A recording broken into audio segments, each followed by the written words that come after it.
అలాగని దేవుడు మాట్లాడలేదా? దేవుని దగ్గర సమస్తము లేవా? దేవుని పాదాల దగ్గర ఏమండి, నీ సన్నిధిని సంపూర్ణ, నీ కుడి చేతిలో నిత్య సుఖములు, ఆయన పాదాల దగ్గర సమస్తము ఉంది. ఎక్కడుంది?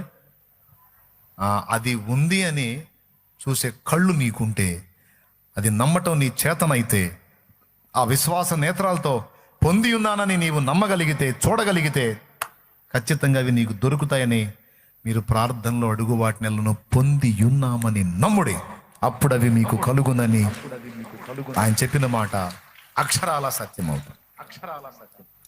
ఇప్పుడు చెప్పండి, లోపం ఎవరి దగ్గర ఉంది? మన దగ్గర ఉంది. విశ్వాస విషయంలో బలహీనత ఎవరి దగ్గర ఉంది? మన దగ్గర ఉంది. అదే విశ్వాసం ఉంటే దేవుని దగ్గర సమస్తము ఉంది. ఓకేనా?